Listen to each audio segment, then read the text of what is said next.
अस्सलामु अलैकुम वरहमतुल्लाहि वबरकातुहू। सूरह अल-बकरा की तफसीर आयत नंबर 144। हम आपके चेहरे को बार बार आसमान की तरफ उठते हुए देख रहे हैं। अब हम आपको उस किबले की जानिब मुतवज्जे करेंगे जिससे आप खुश हो जाएं। आप अपना मुंह मस्जिद हराम की तरफ फेर लें और आप जहाँ कहीं हो अपना मुंह उसी तरफ फेरा करें। अहले किताब को इस बात के अल्लाह की तरफ से बरक होने का कतई इल्म है और अल्लाह ताला उन आमाल से गाफिल नहीं है जो ये करते हैं। आप सल्लल्लाहु अलैहि वसल्लम बार बार आसमान की तरफ देख रहे हैं। क्यों? वही के इंतजार में, और वही में भी खास इस हुक्म के इंतजार में जिसमें किबले की तब्दीली होना है। और फिर हुक्म आ गया तो तुम अपना चेहरा मस्जिद हराम की तरफ कर लो। और ये हुक्म कब आया था? इब्ने साद की रिवायत है कि नबी सल्लल्लाहु अलैहि वसल्लम बिश्र बिन बरा बिन मारूर के यहाँ दावत पर गए हुए थे। वहाँ जोहर का वक्त आ गया। आप लोगों को नमाज पढ़ा रहे खड़े हुए। जोहर की नमाज थी।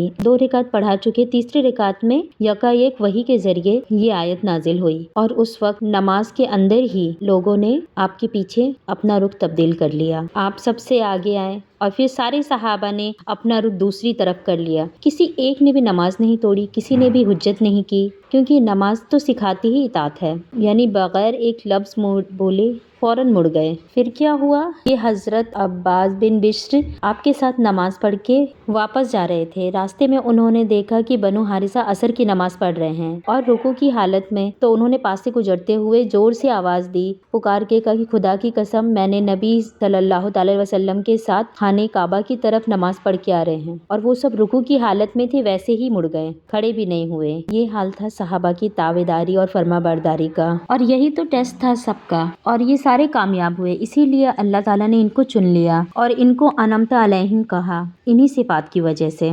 तो यहाँ क्या फरमाया कि अब किबले की तरफ रुख फेरने का हुक्म आ गया। जहाँ कहीं भी हो, मतलब दुनिया में कहीं भी हो, सब लोग अपने चेहरे किबले की तरफ रखो। और बेशक वो लोग जो किताब दिए गए, अलबत्ता वो जानते हैं। क्या जानते हैं? कि बेशक ये तब्दीली किबला का हुक्म बिल्कुल दुरुस्त है और इनके रब की तरफ से है, और अल्लाह को सब पता है जो कुछ ये कर रहे हैं। ये क्यों फरमाए? क्योंकि लोग बेवजह का एतराज करते जा रहे थे, हालांकि इन्हें भी पता है कि असल हुक्म क्या है। अहले किताब अपने नबियों और अपने किताबियों की पेशन गोइयों की वजह से जानते थे कि आखिरी नबी आएगा तो किबला बैतुल्लाह हो जाएगा। यहूदी हसद और कुफ्र और सरकशी की वजह से उसे छुपाते थे।